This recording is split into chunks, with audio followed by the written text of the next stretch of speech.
Hola amigos de cine, yo soy Luifer y les cuento que tuve la gran oportunidad de hablar con los directores de efectos especiales de One Piece y aquí les comparto esta gran entrevista. Solo pude hacerles dos preguntas, quería realizarles las preguntas que ustedes me compartieron en los comentarios de la comunidad.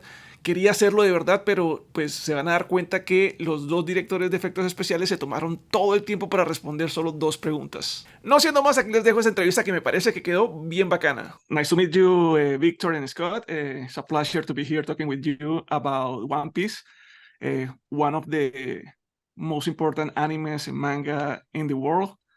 First of all, congratulations, because I had the opportunity to watch the show, and I know fans are going to be happy with the final product of this production. Well, to start, One Piece is one of the most important animes and manga in the world. Did you feel any extra like pressure, like working in this project? Yes, that every day. I think everybody on the whole show across from uh, probably the first PA on set to the top Netflix exec all the way, I think everybody did because there've been so many manga or anime and manga to live action adaptations just don't work. And that's always the biggest fear is are the fans going to be happy? Because if you don't make the fans happy, even if you can get another audience to watch it, you're in trouble. You got to appease the fans first and then the rest of the world that you're hoping to introduce to the product. And I, like you said, I do feel like we did do a good job. We actually were in a fan screening in Santa Monica last night, and we were sitting, we're sitting on the dock or on, sitting on the pier, surrounded by fans. That I don't think any of them knew we worked on the show, but we were just sitting there watching the first episode, which we've seen a million times, and hearing the fans react and ooh and awe, and even just the personal conversations. Oh my God, that's so cool. They really got it right. They got her. It was actually, you go to premieres and you're just amongst your peers and everybody, and it's like, oh, great job. But sitting amongst the fans and not having them know who you are or what was happening, and hearing their reactions and the oohs, the ahs, watching even their body movements and stuff as they're sitting there was really enjoyable. And I hope we have one where we appease the fans, but I also hope that it's such a great it's the story is great and everything about it is great and positive. I hope and I think that's what Mr. Otis thought might have been, that let's see what people that don't read mangas or watch animes, let's introduce them to this world, and hopefully you get a whole new group of audience members that become fans that just don't even know what One Piece is. I have a lot of friends and family that were like, One Piece, what is that? And I have my niece Sophia is one of the biggest fans that I know. She's almost as big as a fan as Matt Owens, our showrunner. I don't think I've ever seen her out without something One Piece on her clothing, and all she does is talk about it. So, it's one of those things where it is a very, very, very protected manga that we were always scared of, are we doing it right? It was tough, but Okay. I hope we did, and I actually do think we did, and I'm hoping the fans think that also. Be honest, I didn't know anything about One Piece when I got the call from Netflix. They said, hey, we got a show that's shooting in South Africa we think you guys would do well for. I was like, okay. So we got the first two scripts, read them, broke them down. I called Vic right away and I said, hey, look, this is good. These are good scripts. This is something that's got a lot of story and a lot of good characters in it. And so the flight down, spent most of the time breaking down the 8 scripts and getting ready for budgeting and meetings and everything. And it wasn't until we set foot in Cape Town that we kind of got more of a feeling of, look, this is at a point where people have invested their lives in it, and it's Mr. Oda's family basically is what we're trying to bring to a real live action piece. When we met the cast, we're like, okay, these guys are the characters that we're reading in the story. These people are, Luffy. These people are Nami and Zoro and Usopp and Sanji. They are the people. And the pressure there kind of subsided a little bit. Now it's up to, can we do the story and can we bring the visual effects to life for it? So when we started working working on the Gum Gum pistol and all the stretchy abilities, and we started seeing the first, grayscales roll in, and we started seeing over, the course of a year that this all kind of come together. We knew we kind of slowly had something there. We knew it was coming together when we weren't totally sure until, Mr. Oda watched the shows and he started seeing our visual effects come in, and he started saying, this is, he started to like the visual effects a lot more. It kind of put our minds at ease, and that was close to a year later after we got onto the show that we first kind of got a little bit of a blessing from him to say we like this. And it was a big relief at that point. And going back to Vic's point, sitting on the pier a year and 7 months later after we came onto the show, to have that fan reaction, to have the cheers, especially when Luffy knocks Alvito off the boat, there was a huge cheer at that point. And when I just turned back, I looked at Vic and I was like, okay, we got that one. So that was something that I hope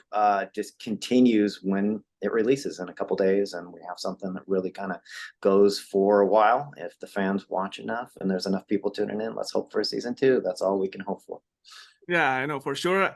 People is going to be happy with the show, and I mean, you mentioned something that is very important. That is something that make different this anime is the history that is behind of the anime, and I think that is what make a great difference from other anime adaptations. So yeah, for sure, this is going to be one of the best. Now you were talking about the Gum Gum. How complex was it, like, to develop the Gum Gum moves in battle scenes in for the show? Yeah, a lot of times on the show, you get the look dev locked in even before you're going. And, we had been doing look dev and we've been playing around with it, but the Gum Gum power, and it's funny because every Gum Gum power is a new power. It's, Gum Gum Gatlin is different than Gum Gum Bell and Gum Gum Pistol, everyone is a bit different. So you think you could have this basis of this is the rule, this is how it works, but it isn't. And it's a constantly evolving effect. And it's a difficult one. It's, it's one of the ones where you think it's easy because it's just a quick stretch. But, a quick stretch can look very fake. A quick stretch cannot feel grounded. A quick stretch could go cartoony like that. And you want it to be spectacular. You want it to be crazy, but you don't want it to become a cartoon. And that's the fine line that we always had to ride with every version, with every animation. It's like, sometimes even like, Framestore, who did an amazing job working with us on that. And, they would sometimes just show us alternates. They'd be like, here's 3. And each one would have slightly different animation. And it'd be like, oh, 1 and 2, or a lot of like, they're really good at hitting the mark because they've got some animators that are probably some of the best in the world. And it's just like, oh, okay, it's 2. It's not, it's like you look at all 3, what? It's 2. It's that good. So, that's one of the good things about it. The biggest struggle that we had is it's supposed to be fast and the motion blur. It's battling motion blur with it, to where the original thought was, oh, you know what? Everything should be high, really fast, like a stiff, fast recoil, so it doesn't feel too rubbery and too cartoony. And we had shot a bunch of them like that really fast. And once you get into the motion blur, there's no hiding in motion blur because it's just, there's nothing there. So we put in a lot of extra texture. We put it in tendons. We put in stuff. So even as it's a blur, you could see some contour to highlight and a shadow that's just slightly there to give some shape and movement to letting them know the arm is actually traveling and the texture is traveling. Because it was, otherwise our early passes were just like a big gray tan against the frame. And it's like, you got to ask the vendor. It's like, you just didn't paint that in 2D, did you?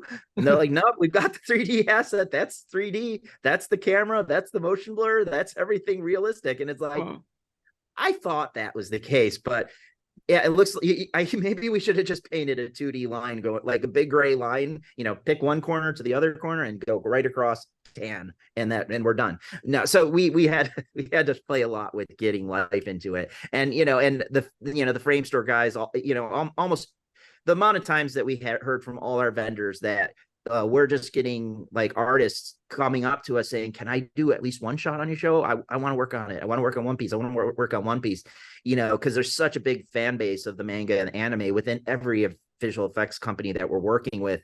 And that's also a blessing because, sometimes I'm sure there's some studios that when they come into house, every artist goes and hides in the corner and is like, don't let me work on it. I don't want to work on it. Please don't pick me. Please don't pick me. And we lucked out where like all our in-house supervisors was like, yeah, we got so many artists coming up saying, can I at least work on one shot, or can I, and it also gives them the advantage of, and it's not just like junior guy. It's like, these are some like, sometimes like a top animator will pick up a shot on a show that like is really not, they don't do shots.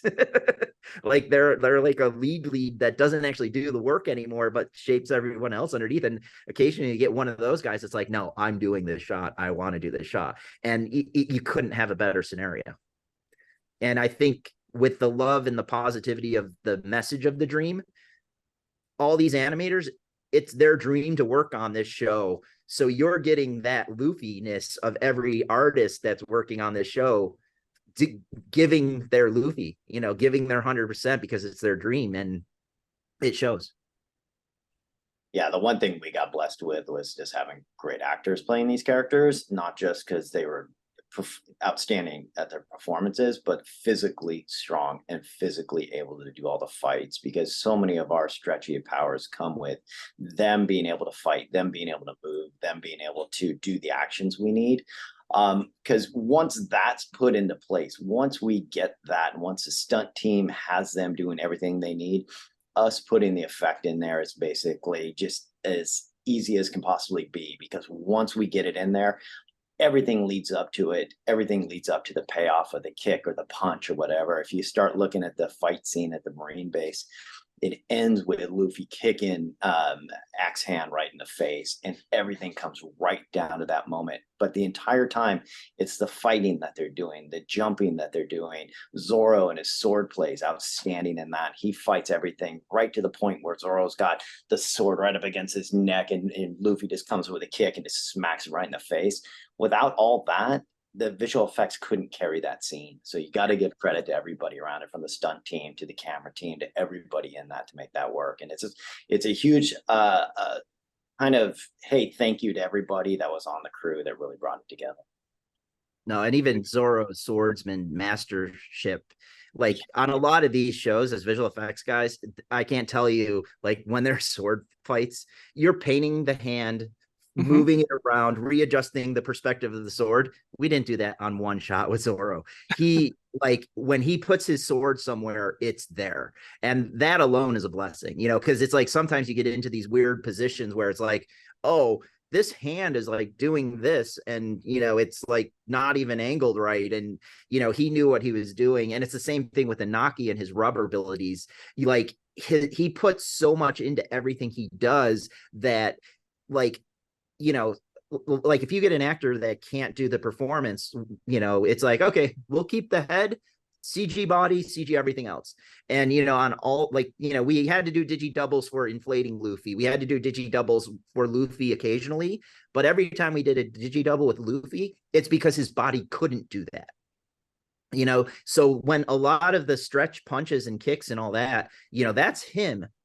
It's just his arm or the leg. It's the stretchy piece, that CG that we're blending into it. And that alone also helps because, you're not having, you're not having an animator have to animate a body position and a movement and all the little nuances that just a human does when they move. And Inaki's performances were so great, it's just his throws gave the arm and the shoulder needing to do what it is. We only had a couple shots where you had to do a little bit more of like, okay, we're going to replace the shirt and do this. But we really lucked out with the actors that we had. They all like rigorously worked with stunts ahead of time to work out the scenes and get their actions and their performances down.